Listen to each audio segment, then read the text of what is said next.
pandangan masyarakat, apalagi di kampung gitu, olahraga itu nggak ada apa-apanya. Maksudnya kayak nggak ada masa depan gitu. Gak enaknya sebagai atlet itu, kita hanya diapresiasi saat berprestasi. Pengurus besar ini, anaknya itu ada juga main di Muay Thai. Dan saat itu ya adalah konflik di mana anaknya udah kalah, tapi kayak dijadikan pemenang saat itu. Katanya sih bukan dikorupsi ya. Apa? What happened? Oh my god. What happened?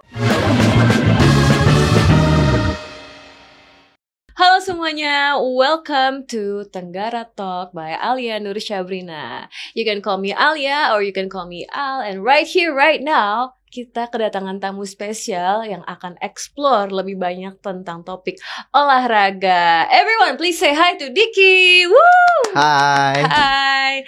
Oke, Diki ini sosoknya inspiring banget nih untuk para viewers di rumah yang mungkin belum tahu, baru mau kenalan sama Diki. Boleh nggak Diki perkenalkan diri dulu kalau gitu? Mani. Hai. Nama aku Diki Pardosi. Dan aku usianya 23 tahun. Oke, kalau kegiatannya Diki akhir-akhir ini apa? Aku dengar abis ikut pageant ya? Waduh. Bukan pageant sih. Bukan ya? Bukan. Tapi apa kayak tuh? health influencer gitu sih. Apa tuh namanya? Gak apa-apa nih. Gak apa-apa, bilang dong. Namanya The New itu. Element of the Year. Element of the Year 2023. Yeah, Wah, kita kedatangan Element guys. Keren banget guys. Tapi aku cuma finalis guys. Tetep aja keren. Gitu ya? Iya, prestasi loh itu. Okay. Nah, Diki, aku kan juga kenal Diki gak cuma sebagai Diki seorang finalis Elmen ya, tapi aku juga tahu Diki itu sebagai atlet. Okay. Nah, latar belakangnya Diki tuh boleh tolong dijelasin lagi nggak? Biasanya tuh kemarin tuh jadi atlet doang atau pernah berkegiatan sebagai profesi lain juga? Kayak gimana sih kesehariannya Diki tuh? Oke, jadi aku tuh memang seorang atlet kan. Jadi kalau dulu itu memang aku atlet provinsi dan di samping itu aku juga kuliah pendidikan kepelatihan olahraga. Nah, di tengah-tengah kuliah aku juga menjalani aktivitas sebagai penggerak olahraga DKI Jakarta. Penggerak gitu. Olahraga DKI itu maksudnya apa? Dia ada organisasi yang dipimpin oleh Dispora waktu itu dan aku ikut di sana. Tugasnya itu kayak bikin-bikin event di beberapa tempat yang ada di Jakarta. Event-event sosial gitu yang tujuannya ngajakin anak muda untuk lebih tahu tentang olahraga dan mau cobain olahraganya. Iya, betul. Cabang olahraga yang Diki geluti itu apa? Muay Thai. Terus? Kalau yang aku geluti sebagai atlet itu dulu aku Wushu sanda tapi. Itu bukan. Yang fight. Gimana?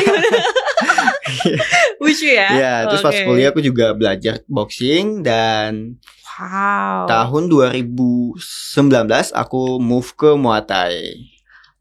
Dan sekarang aku di Muay Thai profesional. Kalau dulu kan masih bawa provinsi. Nah sekarang dia udah profesional bawa klub. Wow.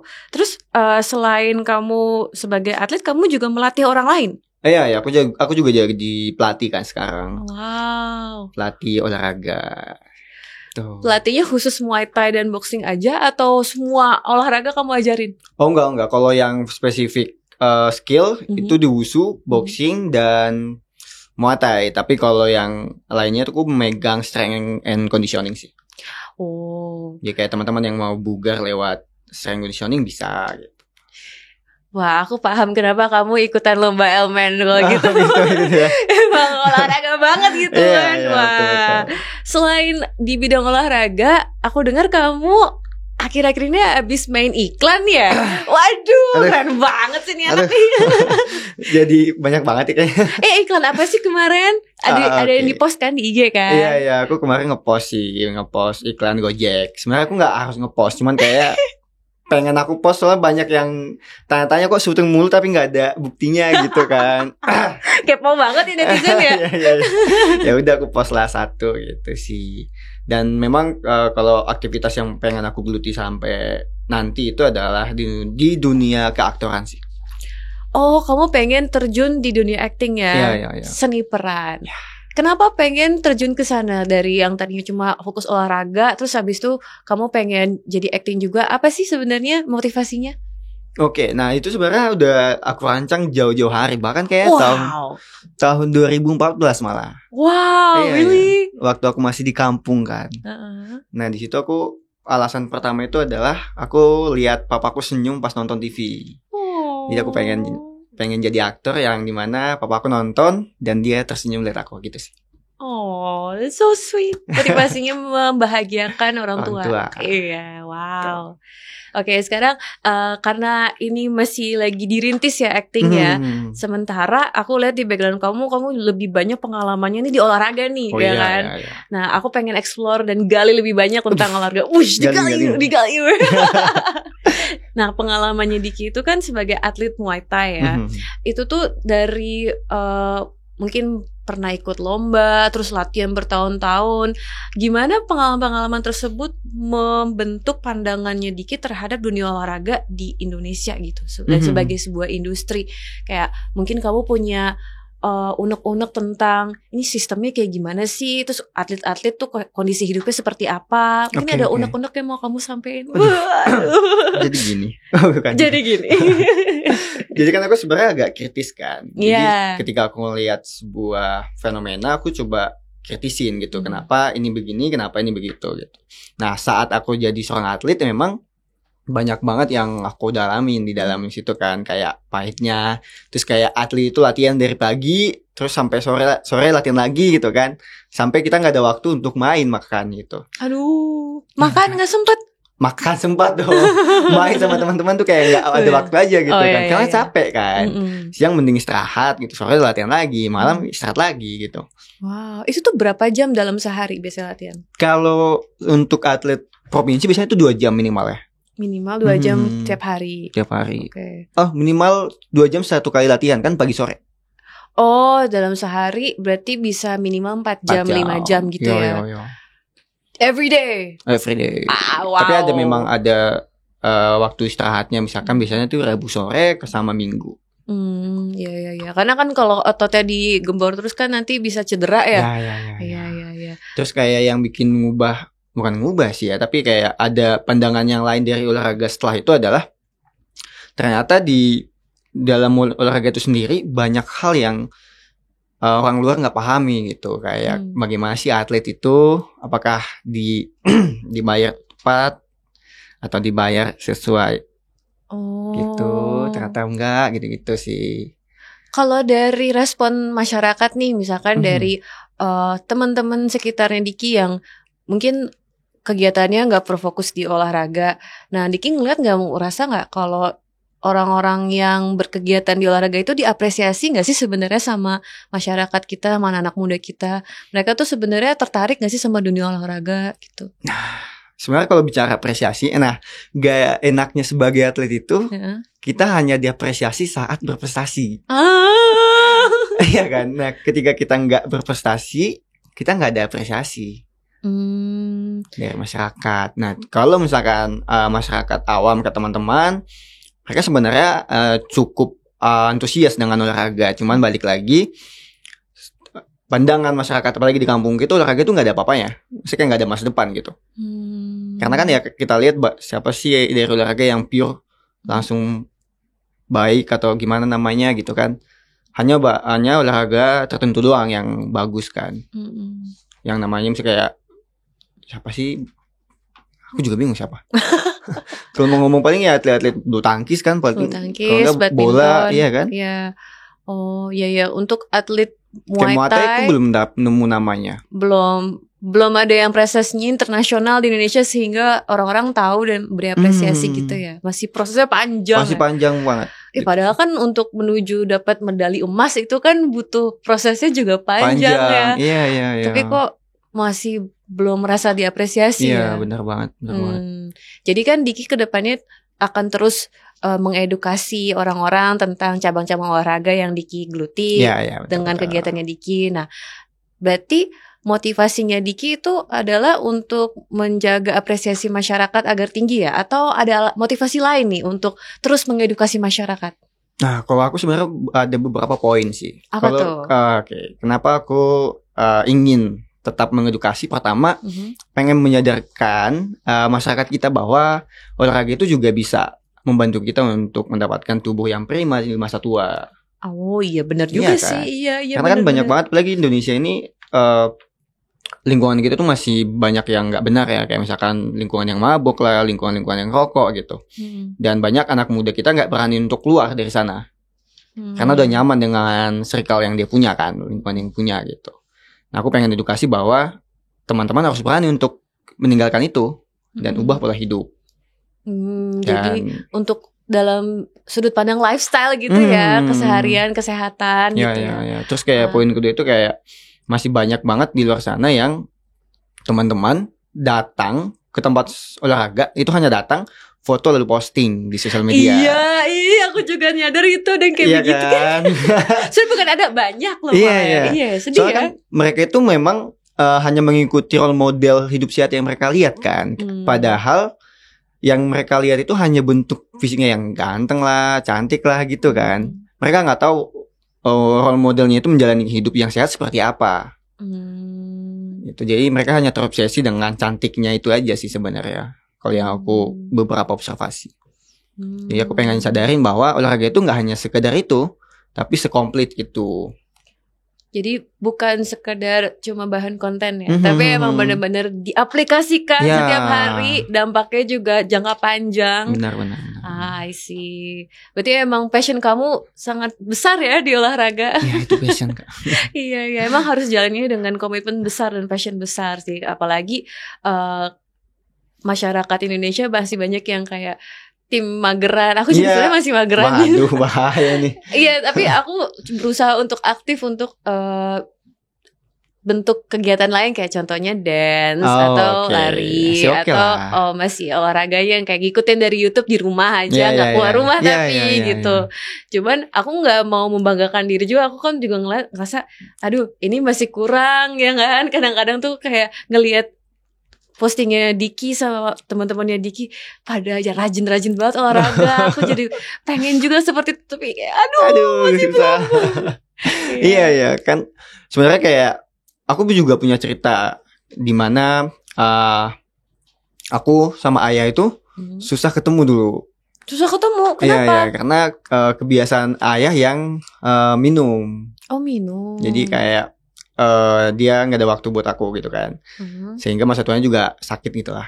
Nah aku pengen kasih tahu ke orang-orang yang bisa mendengar kata-kata ini bahwa pedulilah dengan kesehatan dari sekarang, sehingga masa tua kita penuh dengan kehangatan sama keluarga. Oh, itu bijaksana sekali dan menyentuh. Bener, aku setuju. Iya kan? Iya. Jangan sampai kehangatan itu hilang gitu. Anak itu juga butuh sosok ayah atau sosok orang tua. Iya betul juga tuh. Nah, aku mau bahas tentang dunia olahraga lagi nih di Indonesia nih dari pandangannya Diki. Makin besar nih. Aku takut. Kamu tiba-tiba, aduh. Nah, kalau kita ngelihat respon masyarakat itu kan lumayan positif ya untuk menpora kita yang baru yaitu Dito Aryo Tejo ya kan. Dia itu menteri termuda di kabinet Indonesia Maju. Sangat muda. Sangat muda ya. Apa janjian kamu kenal atau pernah ketemu? Oh belum ya. Tapi kalau bisa boleh sih kalau mau ketemu. Oh amin. Sama tahu ada kesempatan kan. Iya. Nah dalam rangka memajukan olahraga di Indonesia nih, Presiden Jokowi itu kan menginstruksikan 3 hal penting ya. Pertama, memfokuskan persiapan atlet Indonesia pada cabang-cabang olahraga yang masih potensial nih dalam SEA Games Kamboja 2023 ya kan. Dan Asian Games Guangzhou 2023. Terus kedua itu mendorong penyelenggaraan liga-liga olahraga massal di tingkat pendidikan mulai dari sekolah hingga perguruan tinggi, menggalakkan liga antar kampung juga gitu. Tadi kan Diki sempat mention ya kalau di kampung tuh sebenarnya orang masih nggak terlalu nganggap olahraga. Ya, tapi kan ini di program ini lagi berusaha untuk lebih ramein nih ya kan. Nah, yang ketiga untuk memajukan ekosistem industri olahraga dengan mengarahkan tenaga dan aspirasinya pemuda Indonesia gitu. Nah, gimana nih menurut pandangannya Diki? Bagaimana Diki menilai keterkaitan nih antara kebijakan pemerintah dalam bidang olahraga dengan perkembangan olahraga secara keseluruhan di Indonesia? Kayak yang mereka udah terapin tuh menurut kamu udah maksimal belum? Dan kamu kayak punya masukan nggak? Harusnya nih yang diterapin nih kayak gimana? Kebijakannya itu kayak gimana? Atau saran gitu untuk bikin orang-orang di kampung lebih tertarik dengan olahraga tuh kayak gimana? Tanggapannya tuh gimana tuh? Oke, ini gini. Aku setuju sama kebijakan yang ada itu, dan itu benar-benar bagus banget ya. Nah sekarang kan kita balik dulu sama kita panggil Kak Dito atau Pak Dito ya? Kamu muda banget kan? Bapak Menteri ya, Pak Dito ya gitu sorry. Ya. Aku juga lagi mikirin apa ya. Muda kan?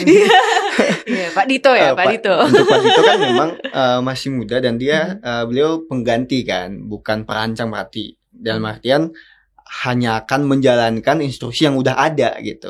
Jadi yang kita bisa lakukan saat ini adalah berharap dengan beliau agar kebijakan ini terlaksana dengan baik gitu kan.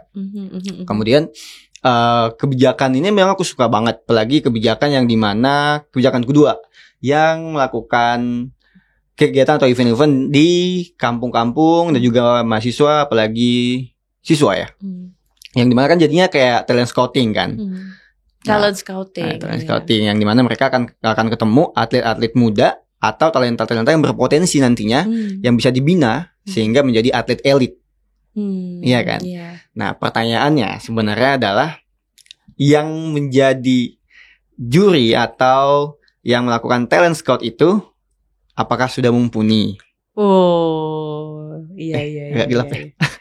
Gak apa-apa itu kan gitu. Pertanyaan. Iya benar. Udah mumpuni belum? Karena kebanyakan kan yang aku lihat itu ya bahkan yang aku alamin adalah terjadinya nepotisme yang dimana ini keluarga aku masukin aja. Jadi aku kenalan yang masukin aja.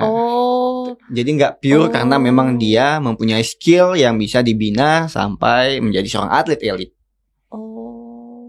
Gitu beratnya sebenarnya. Makanya kebijakannya ini memang tepat banget. Sekarang pertanyaannya bagaimana eksekusinya? Ya harapan kita semoga eksekusinya juga berjalan dengan lancar aja sih. Amin pasti. Ya. Berarti Diki juga ngelihat ya ini kalau diterapkan dengan maksimal banget, ini akan mendatangkan perubahan banyak. Di atlet-atlet Indonesia gitu ya. Nah ini bisa digabung sebenarnya sama kebijakan yang ketiga yang dimana membangun ekosistem industri olahraga. Nah sebenarnya yang pandanganku mengenai industri olahraga ini adalah seperti yang kayak di luar negeri, industri olahraga itu kayak mereka sudah mencari atlet-atlet muda yang akan dijadikan sebagai atlet elit suatu saat nanti. Jadi yang akan dibina, itulah yang dinamakan sebenarnya industri olahraga yang kupahami selama ini. Karena kan jadinya mereka itu adalah anak didik negara ini yang nantinya akan membawa nama negara ini gitu kan. Nah, kalau misalkan industri ini memang berjalan lancar, berarti kan harus dilakukan dari anak-anak kecil. Dibina nanti misalkan dari usia segini, cara pembinaannya gimana. Nanti semisal usia udah 17 tahun, pembinaannya udah masuk kayak latihan tuh kompetisi. Baru masuknya nanti dia masuk ke Golden Age. Nah, anak-anak inilah yang nantinya akan membawa nama Indonesia kita. Gitu sih. Nah, aku kan masih lumayan awam ya dan gak terlalu ngikutin berita olahraga nih. Tapi Diki kan udah lebih tahu lebih banyak nih ya. Ada perbandingan yang jauh nggak misalkan dari penerapan kebijakan-kebijakan tentang olahraga tahun ini dibanding dengan 10 tahun yang lalu atau waktu awal-awal kamu belajar wushu dulu? Itu ada perubahan positif nggak kalau kamu bandingin dari dua masa berbeda ini? Yang aku alamin dari kebijakan yang ada ini kan, cuma satu yang kayaknya cukup berbeda yaitu yang ketiga. Karena di sini kan dibilangnya industri olahraga. Industri olahraga. Tapi di bidang wirausaha ya. Iya. Di bidang wirausaha kan. Bidang wirausahaan dan profesionalisme. Iya. Sedangkan yang aku pahami tadi Kak, kalau dibilang industri olahraga itu berarti kita akan membuat sebuah kayak apa ya namanya? Kayak perusahaan kecil di dunia olahraga kita sendiri yang akan membina anak-anak menjadi besar. Yang menjadi ibaratnya kata kasarnya sebagai pekerja negara kita lah. Iya. Iya kan kayak dikasih beasiswa, belum jadi atlet elit harum nama Indonesia. Sedangkan yang di sini dilakukan adalah industri olahraga di bidang wirausaha. Itu yang beda banget sih sebenarnya karena dan aku juga cukup setuju. Karena dengan ini pemikiran anak-anak muda atau atlet-atlet lainnya nggak akan seperti teman-teman saya dulu, gitu kan? Gimana? Kalian dulu mikirnya gimana? Jadi teman-teman aku tuh banyaknya itu dulu mikirnya itu adalah aku itu udah atlet, aku nggak bisa ngapa-ngapain. Aku cuman atlet doang yang aku pahami. nggak ada pekerjaan lain yang bisa aku lakuin. Karena kan mereka hanya dikunci sebagai seorang atlet, nggak dikasih edukasi tentang adanya pekerjaan lain selain olahraga yang bisa ditekuni sama mereka.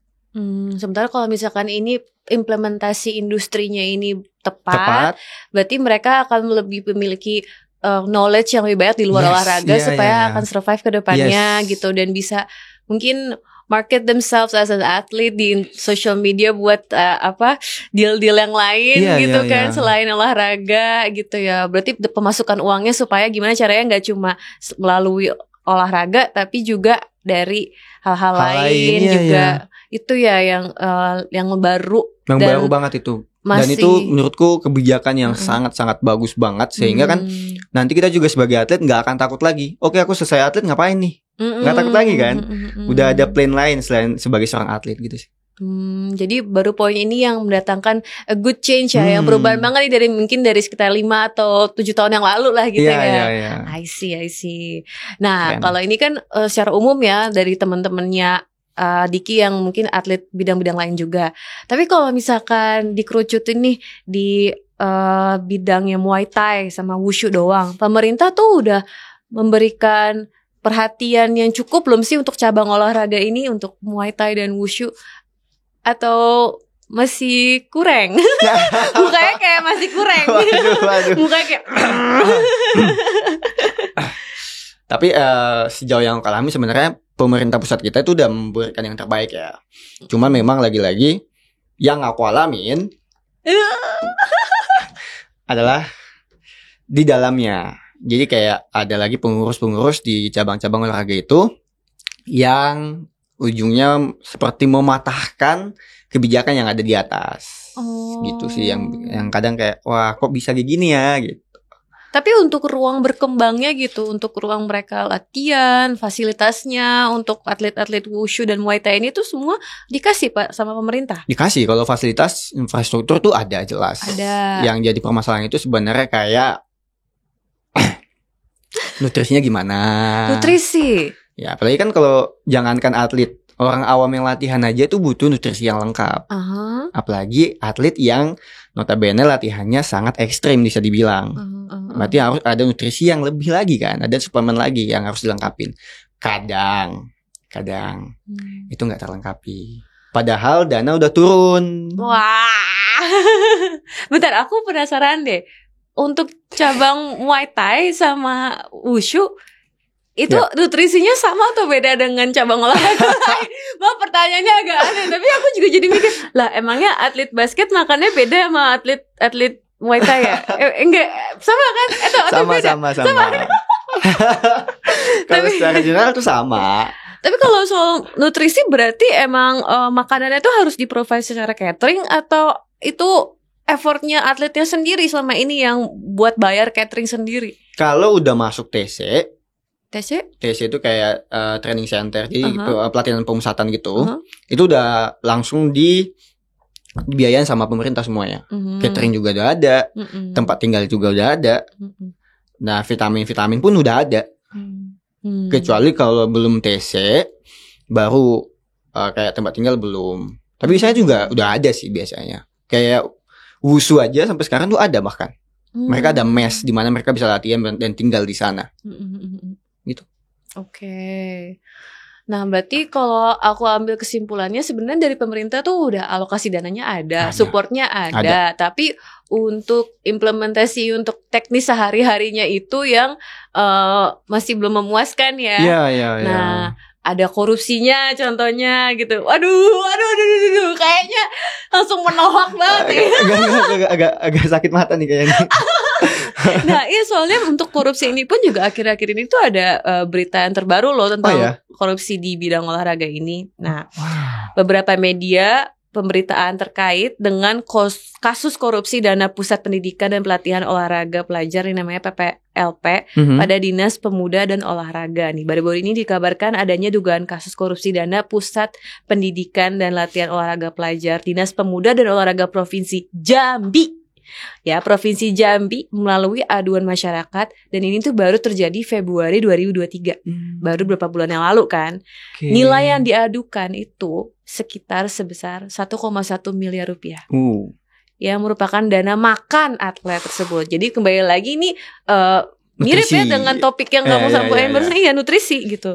Jadi pihak unit Tipikor juga sudah melakukan pemeriksaan kepada PPK Dispora Jambi dalam kasus ini. Dan ini masih lagi dipantau terus lah ya ini ya. Kasusnya kan masih Februari kemarin ya. 1,1 M loh itu dana korupsi, dana makannya atlet gitu. Iya, jadi yang kamu sampaikan barusan tuh relate banget dengan kasus yang baru-baru ini kan di Jambi.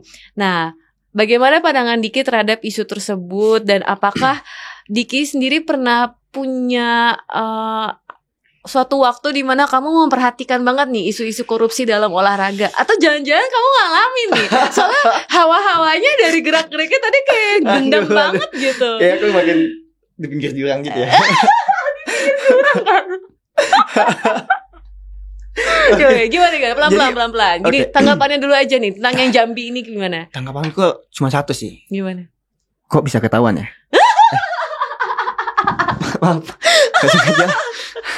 Ketahuan ya? Alhamdulillah ya, puji Tuhan yang ketahuan ya. Nah, terus. Wah, kurang jago mainnya. Terus gimana? Sebenarnya kayak yang itu seharusnya itu udah biasa nggak sih kejadian. Cuman ya balik lagi, teman-teman itu nggak ada yang berani buat ngomong. Nggak berani ngomong. Tapi ini kan akhirnya orang-orang di Jambi ini berani lapor nih kan rame-rame. Iya, makanya untungnya kayak gitu. Makanya kan enaknya itu sebenarnya teman-teman ini pun teredukasi bahwa kita harus mengatakan tidak pada korupsi. Itu sih. Kalau yang apa tadi pengalaman ya? Iya, pengalamannya Diki. Berarti tadi kan Diki sempat mention kayak udah biasa sering terjadi nih gitu. Berarti emang kamu ngalamin? Iya. Ngalamin? Hah? Berarti aku salah dong? Enggak tahu, aku nanya. Ini sama-sama bingung, takut gemes gitu ya. Enggak, tadi kan katanya ini sering terjadi ya kan. Berarti kamu mengalami juga dana makan kamu dikorupsi atau gimana? Katanya sih bukan dikorupsi ya. Apa? What happened? Oh my god. What happened? Tapi katanya dikumpulin aja buat biaya makan kita. Tapi diambil dari gaji kami. Itu gimana ya? Berarti ini beneran terjadi ya? Ini you heard that langsung diomonginnya kayak gitu alasannya?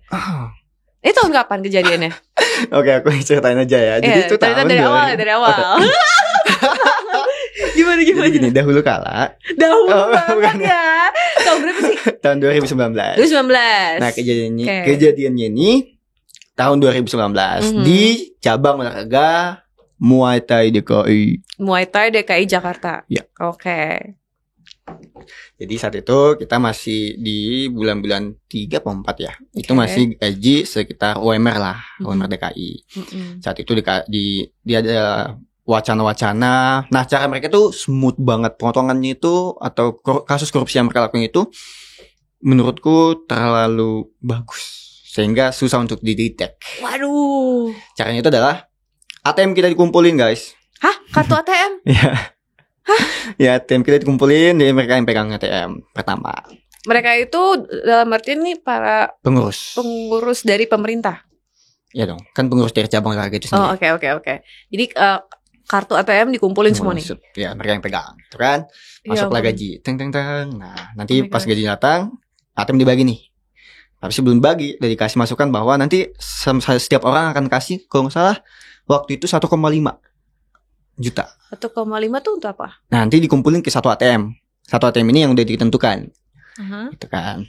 Dimasukin lah ke ATM ini. Tapi bukan atas nama salah satu dari pengurus ini, enggak. Tapi atas nama salah satu atlet kita yang dipegang sama mereka, yang masuk lewat nepotisme. Udah makin gelap. Jadi ada orang yang titipan, terus semua uang 1,5 itu kalian harus transfer ke rekeningnya si orang titipan ini. Jadi masuklah ke situ ATM. Nah, alasannya saat itu adalah ini akan kita pakai untuk uang makan kita setelah latihan. Waktu itu aku udah mulai protes sebenarnya bahwa kita kan ada biaya makan dari pemerintah, kalaupun kita harus makan setelah latihan. Aku lupa alasannya apa saat itu, tapi ujungnya aku coba ikutin karena aku nggak kuat saat itu kan. Nggak kuat dalam artian teman-temanku juga gak ngikutin apa kata-kataku, tapi ngikutin kata-kata pengurus bahwa kita harus ngumpulin duit. Gitu aku kasih. Baru masuk di bulan 5 apa 6, di mana udah mau masuk persiapan prapon saat itu. Nah, gaji dinaikin dong. Dari 4 sekian jadi 8. Naik 8, disuruh lagi potong. Potongannya 2,6.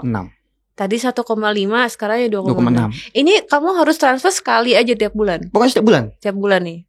Dan itu ada beberapa atlet. Dan hitungannya kayak misalkan lah, atlet ada 10 misalkan. Berarti kalau 2,6 kali 10 udah berapa? 26 juta. Nah, gak mungkin uang makan kita semua segitu kan? Iya. Itu tuh mereka alasannya katanya uang makan selama sebulan. Iya, pokoknya kita habis latihan makan. Sedangkan makanan yang aku lihat itu cuma 1 buah. Hah? Misalkan yang biasa di bawah itu kalau nggak buah pepaya, buah semangka itu paling berapa sih? Bentar. Sorry. Aku mau kesel. Jadi setiap selesai latihan kamu cuma dapat buah. Udah kamu transfer itu 1 jutaan itu. Dapat buah, dapat makan. Tapi makannya tuh nasi padang. Selalu setiap latihan itu nasi padang. Kadang ada dimasakin, tapi kalau misalkan perhitungannya itu nggak sampai kayak 500.000 gitu loh. Benar, tapi aku juga heran loh, kok katanya menjaga nutrisi tapi kok nasi padang terus. Nah itu, sedangkan nasi padang enak banget kan. Lagi santannya itu enak banget gitu. Tapi kan memang gak boleh kebanyakan dong. Iya, apalagi kita kan sebagai atlet kita harus lihat dulu komposisi lemak di tubuh kita, mineral tubuh kita gimana gitu kan. Dan ada nutrisi-nutrisi lain yang harus kita perhatikan, dan itu gak ada. Dan apalagi kan aku mahasiswa saat itu masih mahasiswa pendidikan kepelatihan olahraga ya, dimana aku udah belajar tentang nutrisi dan ilmu gizi di kebutuhan atlet gitu. Dan ketika aku ajak mereka debat tentang kebutuhan nutrisi seorang atlet, mereka nggak bisa jawab. Nggak bisa jawab tuh gimana? Respon mereka kayak gimana?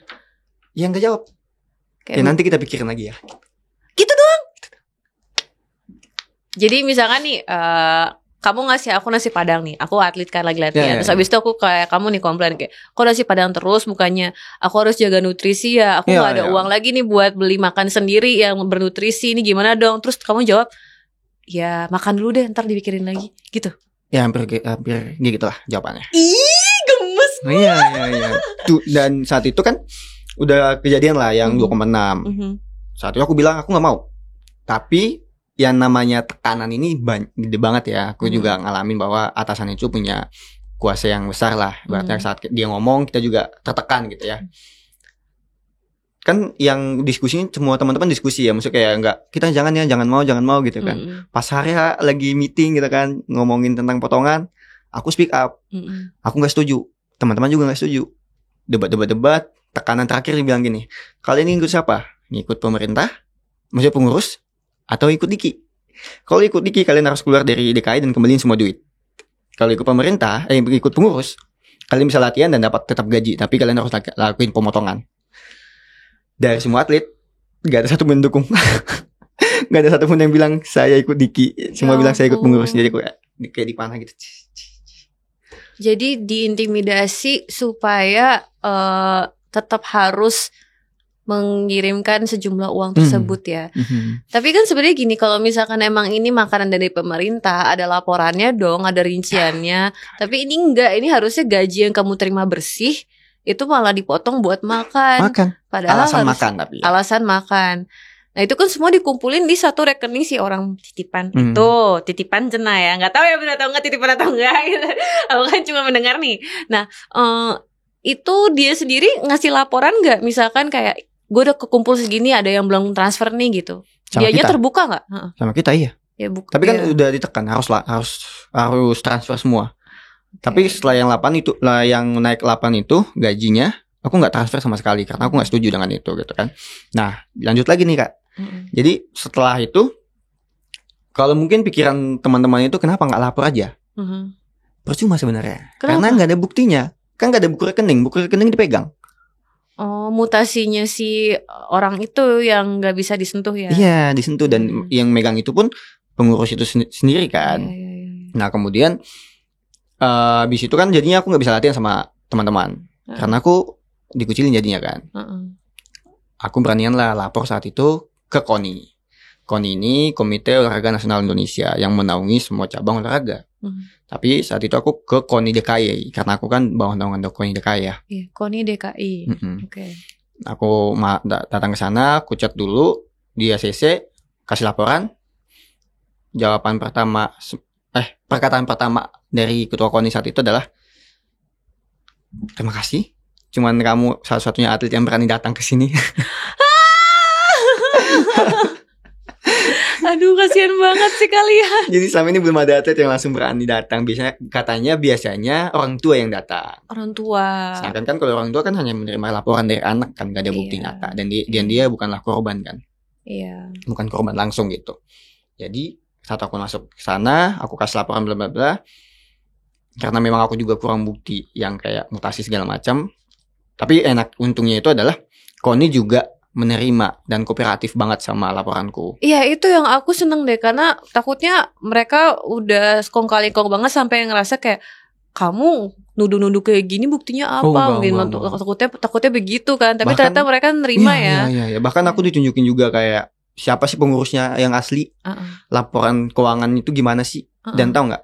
Ternyata saat itu, sedangkan ya pelatih yang aku tahu itu cuma satu ya yang selalu datang. Ternyata aslinya pelatih yang terdata itu ada 4 apa 3, pokoknya 4 atau 3 lah. Dan itu semua dapat gaji setiap bulan. Oh ya? Dan aku bilang mereka nggak ada datang. Cuma satu yang datang terus. Tapi mereka akan datang ketika ada pengawas. Kan misalnya kan KONI selalu kasih pengawas kan sesekali sebulan. Iya. Nah ketika pengawas ini datanglah semua pengurus-pengurus Muay Thai ini. Biar kelihatan kerja. Nah itu dia. Takut banget loh. Makanya ini juga takut nih sebenarnya. Ya kamu jangan takut, kamu benar. Maksudnya aku lebih ke sebel gitu loh gitu. Iya. Aku bawa bondol yang takut banget loh gitu. Jadinya ke bawah ngomong ketemu. Tapi gak boleh takut, kamu benar soalnya. Iya. Jadi ada pertama salah satu bukti korupsinya itu ya, itu pelatih-pelatih yang gak pernah nongol, tapi digaji. Terus kedua uang makan kamu. Aduh, gimana ya? Harusnya kan yang kamu terima itu bersih di luar potongan lagi ya. Uang makanan kan ada anggaran terpisah harusnya ya, nggak boleh dikolekin lagi. Dan mereka tanggapannya gimana tuh dari KONI DKI? Mereka pas dengar tentang uang kamu dipotong buat makan lagi itu mereka sebel atau? Sebel. Dan mereka juga bilang akan diselidiki lagi karena mereka juga kan nggak bisa langsung datang langsung bilang oh kamu korupsi segala macam, nggak bisa kan. Mereka juga harus butuh bukti yang jelas gitu. Nah, jadi mereka bilang kumpulin bukti sih. Kemudian itu kamu sempat perhatiin nggak proses investigasinya berapa lama? Kemudian langkah selanjutnya apa? Dampaknya apa? Iya mereka juga memang aku selalu tanya-tanya kan. Dan mereka bilang iya udah mulai terkumpul pelan-pelan kok segala macam gitu. Dan waktu itu puncaknya itu di PON Papua kayaknya. PON Papua baru mulai terungkap yang sebenarnya gitu. Gimana terungkapnya gimana? Aduh. Oh my god. Seru deh kayak dengerin cerita detektif Conan gitu. Oh gitu ya. Gimana terungkapnya? Terungkapnya itu kayak karena ternyata pengurus besar ini anaknya itu ada juga main di Muay Thai. Dan saat itu ya adalah konflik di mana anaknya udah kalah tapi kayak dijadikan pemenang saat itu. Hah? Iya. Itu di PON? Iya. Dan itu jadinya besar kan. Jadi kayak terungkap di sana sih. Karena memang kan kalau itu udah jadi bukti nyata yang gak bisa ditangkis lagi gitu. Jadi dia harusnya kalah tapi tetap diumumkan sebagai pemenang. Nah, karena dari situ udah kejadian yang fatal, akhirnya kebuka semua. Kasus-kasus kecil lainnya termasuk yang ini uang makan, pelatih nggak datang dan seterusnya. Akhirnya dampaknya ada yang dipecat mungkin atau ada yang dikeluarkan? Nah itu aku belum cek lagi sih. Tapi terakhir kan tahun ini juga aku masih ada tawaran kayak mau lagi nggak jadi atlet DKI gitu kan, karena mungkin track record kan. Aku bilang nggak mau karena aku pikir akan sama aja. Udah Kemudian keburu kecewa ya kamu iya. Terus kayak kemarin aku tanya-tanya teman-teman yang masih di dunia Muay Thai, ternyata pengurus lama itu yang tahun 2019 itu kan kayaknya masih balik lagi. Jadi kayak bikin pengurusan Muay Thai lagi. Unik sih.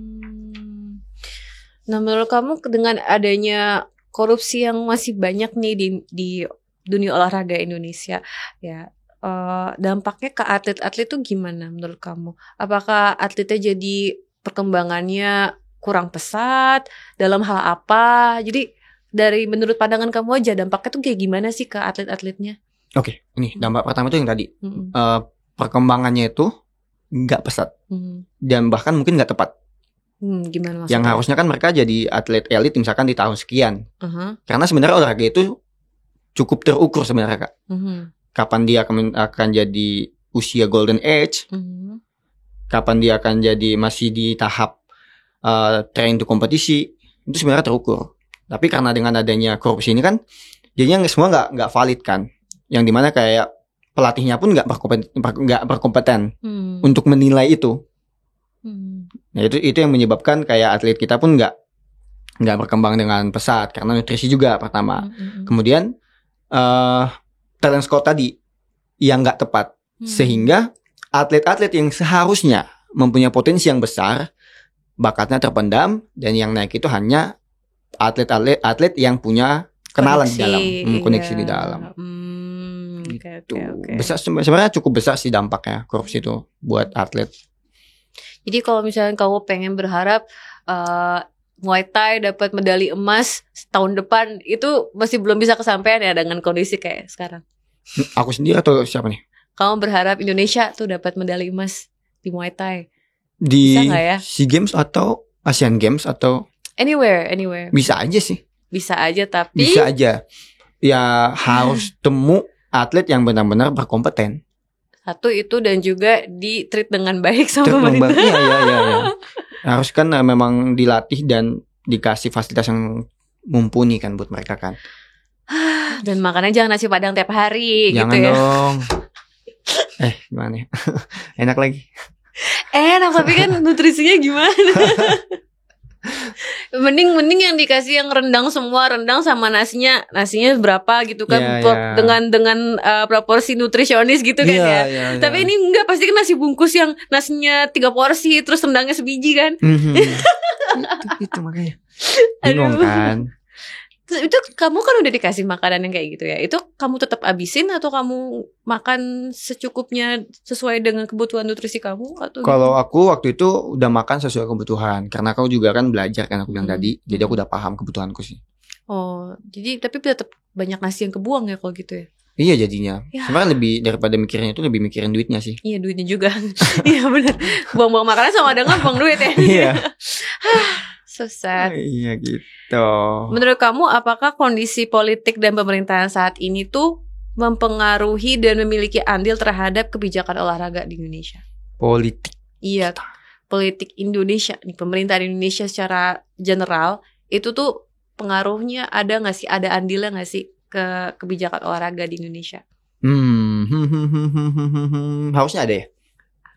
Okay. Harusnya ada. Kayak kan mungkin kayak politik gimana ya bagusnya ya bilangnya. Gimana ya? Agak berat juga sih ngomong politik ini. Ya kan berangkat dari pengalaman kamu tadi. Dikasih nasi padang mulu. Kalau yang aku alamin aja ya, yang aku alamin itu hanya beberapa oknum aja yang memang cukup mendukung. Ada DPR yang memang peduli dengan olahraga, sehingga saat kita latihan beliau memberikan kayak support baik itu duit atau makanan yang dikasih sama beliau. Tapi kalau mungkin kebijakan kayaknya belum ngerasain sih.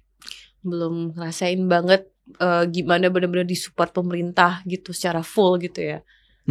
Mungkin dari atas ya tadi, mungkin dari atas disupport, di bawahnya yang susah. Iya, I see. Tuh, karena kan nggak langsung dari atas langsung ke kita kan. Tapi ada lagi tangan-tangan lain gitu. Tapi jujur memang kalau untuk berita korupsi dan nepotisme di bidang olahraga itu aku jarang dengar. Lumayan jarang. Apa karena jangan-jangan orang-orang pada takut menginvestigasinya? Apakah ada mafia dalam industri olahraga? Apakah? Aduh. Jarang gitu dengarnya gitu. Dan itu juga yang kamu nggak ditangkap ya itu. Nggak tahu deh. Aku bingung deh. Aku takut deh. Aduh. Aku nggak tahu ya, kalau mafia kan aku bukan dunia aku ya. Aku bukan mafia juga. Jangan sampai masuk ya. Apa lo ya? Ini podcast apa sih sebenarnya? Tapi kalau kenapa mereka nggak berani? Pertama kan nggak ada payung hukum. Jadi kan nggak ada yang menaungi kita kan. Kayak semisal nggak ada yang berani untuk ngomong. Kayak aku nih sebenarnya agak takut ya. Freedom of speech, it's okay. Karena kan kayak pas ngomong, ya aku takut buat kalau sesaku ngomong akan gimana ya. kejadiannya akan gimana ya gitu kan. Terus kayak kenapa mereka mungkin nggak ngomong yang tadi Kak, mereka merasa nggak punya kemampuan lain selain olahraga. Kalau mereka ngomong dipecat, aku mau ngapain? Nah gitu. Ya. Kira-kira apa nih sarannya Diki untuk para atlet ini yang masih takut speak up gitu kan? Mungkin Diki salah satu atlet yang aku rasa lumayan speak up banget nih tentang pengalaman yang emang kamu udah lalui. Terus habis itu ini juga sebuah topik yang berat. Ini sebuah topik kriminal loh ini sebenarnya loh. Ini melanggar hukum kan. Nah jadi gimana nih saran Diki untuk para atlet supaya mereka speak up juga? Gini sih, untuk atlet nih ya. Buat atlet itu sebenarnya pertama kan jangan takut untuk speak up. Jangan takut membeberkan pengalaman buruk yang kita alamin. Karena kalau bukan dari kita, siapa lagi? Gak mungkin orang tua kita. Mereka bukan korban langsung. Kitalah korban langsung yang menjadi saksi, gitu kan. Dan kumpulkan suara. Ajaklah, kalau misalkan nggak takut, ajaklah pemerintah setempat untuk berdiskusi dan menyamakan idealisme kita bahwa korupsi yang kita alami itu nggak benar dan itu harus diberantas. Gitu sih. Dan mungkin kalau bisa ngasih saran buat pemerintah kita, apalagi untuk Pak Menteri kita, tolonglah berikan payung hukum buat atlet-atlet kita sehingga kami ini berani untuk speak up dan nggak takut terjadi apa-apa. Ya. Setuju. Kasihan banget atlet-atlet kita. Kasihan. Mereka itu latihan dan bahkan mungkin bisa dibilang 100% apa yang mereka miliki dikasih untuk atlet demi membanggakan negara kita kan. Nah, terus selain itu kan tadi kamu sempat bilang ya juga kamu punya harapan semoga para atlet Indonesia tuh punya skill lebih ya di luar olahraga supaya mereka bisa mendapatkan pemasukan sampingan atau ketika akhirnya udah pensiun ya punya pilihan karir lain gitu. Tapi pertanyaan aku, kan tadi kamu sendiri bilang kalau latihannya itu tuh udah makan waktu banyak. Jadi gimana caranya mereka bisa bagi waktu between latihan sama mengembangkan skill lain di luar olahraga? Itu gimana caranya ya? Oke, nah gini. Kan yang akan jadi latihan pagi dan sore itu biasanya hanya saat TC berlangsung atau training camp berlangsung. Nah, berarti kan sebelum training camp itu ada spare waktu yang banyak. Sedangkan training camp itu biasanya berlangsung paling 1 atau 2 bulan. Berarti misalkan dalam setahun 2 kali training camp. Berarti ada 4 bulan yang kita gunakan untuk belajar. Berarti kan dalam 4 bulan itu kita hanya latihan 1 kali dalam sehari. Sebelum training camp yang latihan 2 kali. Berarti 1 kali latihan, sisa waktunya kita pelajarin hal-hal lain. Jadi sebenarnya ada ya. Tinggal pintar-pintar nge-manage jadwalnya Jadwal aja. Cuman kan balik lagi kan, gak banyak yang bisa mengedukasi hal itu. Apalagi atlet kita memang banyakan ketika udah latihan fokus banget untuk latihan. Karena yang kayak aku bilang tadi, mereka bahkan memberikan 100% apa yang mereka punya untuk sebagai atlet. Menurut kamu rata-rata tuh atlet itu sebaiknya pada aktif di dunia olahraga sampai usia berapa sih? Atau ada batas waktunya? Atau mungkin malah nggak ada, bisa jadi atlet sampai tua? Bisa dong, bisa jadi atlet sampai tua. Tapi kan untuk kayak di bawah naungan pemerintah itu ada batas-batasannya. Kayak misalkan kalau nggak salah Muate itu sampai usia 24 tahun. Berapa? Usia 24 tahun. Oh 24. Kayak Susanda kalau nggak salah sampai 33 tahun. Kenapa gitu kan? Karena mereka memberikan kesempatan untuk anak-anak muda yang belum berpengalaman untuk mengasah kemampuannya. Cepet juga ya 24. Itu untuk PON sih. Berarti ini malah menjadi aspek yang paling penting lagi nih supaya mereka jangan cuma latihan olahraga tapi buat mikirin setelah umur 24 nanti 25, umur 30 itu gue mau ngapain. Iya. Makanya ini penting buat mereka ya develop other skills, jangan cuma latihan aja. Berat banget ya jadi atlet ya. Jadi seolah-olah harus mikirin masa depannya tuh ada 2 cabang gitu. Pertama ada masa depan sebagai atlet dulu, habis itu setelah jadi atlet aku harus ngapain. Berat banget loh itu. Berat banget. Oh my god, kalian semangat. Semangat teman-teman yang masih aktif membela negara kita ini. Iya. God bless you. Nah, kan kalau ngomongin soal harapan, pastinya kan kita pengen ada banyak perubahan bagus ya untuk industri olahraga dong. Dan yang punya andil cukup banyak untuk bikin dan mengundang perubahan baru tersebut adalah para capres-capres ini yang ada di pemilu 2024 ini. Harapan penuh. Iya, gimana nih tanggapannya Diki tentang pemilu 2024? Apakah udah ngelihat kampanye-kampanye para capres kita? Apakah ada yang menarik buat Diki tentang mungkin speech-nya mereka tentang olahraga? Ada nggak sih yang bagus dan pengen Diki komenin gitu? Aduh, apa nih yang komen nih? Apa nih?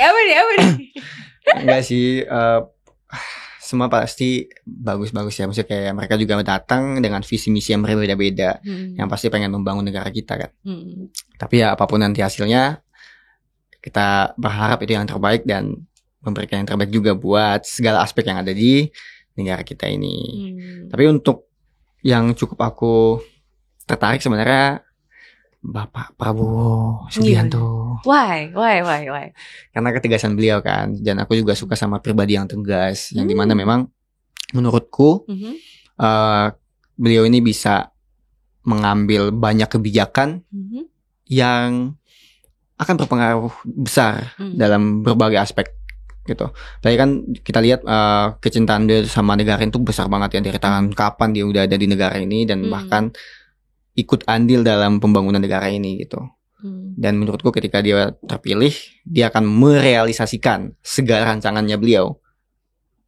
Dalam artian rancangannya beliau untuk tahun 2024 itu telah dirancang jauh-jauh hari bahkan. Iya, oke. Berarti dari 3 capres ini itu kamu pikir satu capres tersebut yang punya concern besar di bidang olahraga ya?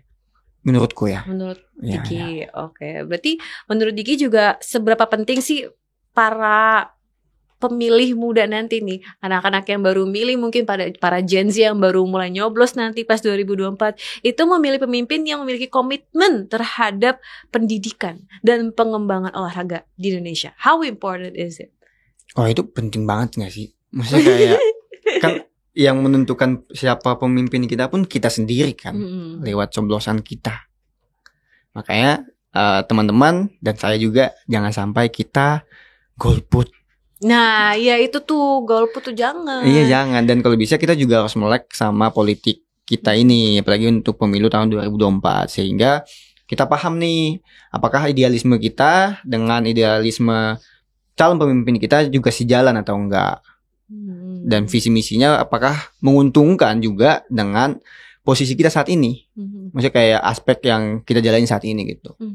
Jadi kalau bisa kita harus lihat dan kita harus dukung dengan penuh, dan kalau bisa kritikin sih. Ya. Dan setuju itu. Iya, jangan takut untuk kritik. Tapi memang beratnya di Indonesia kan kadang kita kritik dianggap sebagai ujaran kebencian kan. Oh, iya. Ada beberapa yang masih mengarah ke sana. Iya. Sedangkan kan kritikan itu maknanya untuk membangun kan. Nah, kalau kamu memotivasi orang-orang untuk lebih berani speak up dan lebih berani kritik, apakah itu berarti kamu ngerasa anak-anak muda mungkin di sekitaran kamu itu masih pada pasif melihat kondisi politik sekarang? Oh jelas. Pasif banget ya. Jelas. Bahkan ketika mau diajak bicara, mereka nggak mau, bahkan menolak. Dan mereka ada yang takut juga. Jangan usah bahas lah, bla bla bla. Seolah-olah demokrasi kita ini juga nggak valid gitu. Iya kan. Kadang yang aku lihat itu kadang mereka lupa kalau kita udah merdeka. Iya. Coba spill dong, teman-teman atlet itu tuh biasanya tuh pada golput atau enggak? Wah, kan golput tuh rahasia gak sih? Pada cerita enggak? Oh enggak sih. Pada cerita enggak ya? Ya, semoga jangan golput lagi kalau emang kemarin golput ya. Iya, jangan golput lagi guys. Iya kan, buat masa depan mereka juga, biar jangan makan nasi padang mulu. Waduh, nasi padang lagi. Gak bisa, aku heran tuh atlet masa makan nasi padang tiap hari gitu. Iya, makanya lucu kan. Iya. Kan mereka harus berani memilih dan berani mengekspresikan supaya masa depannya mereka juga diberikan perhatian yang lebih baik lagi. Yes. Nah, selain tentang pemilu ini, kamu punya ini nggak keluh kesah lain atau harapan nih untuk masa depan olahraga Indonesia tuh kayak gimana gitu? Masa depan Indonesia. Masa depan, the future of. Aku jadi ketawa sendiri. masa depannya apa ya? Pasti kan kamu berharap jangan sampai ada korupsi lagi, jangan sampai terulang kan yang kemarin-kemarin yang kamu alamin. Tapi kamu punya sesuatu yang lain mungkin yang bisa kamu sampaikan tentang masa depan olahraga di Indonesia? Nah, untuk olahraga Indonesia sebenarnya kan kalau misalkan kita lihat dari tahun ke tahun itu semakin berkembang dan bahkan di eranya Pak Jokowi sekarang ini semakin diperhatikan sebenarnya. Cuman yang memang balik lagi di bawahnya ini bagaimana?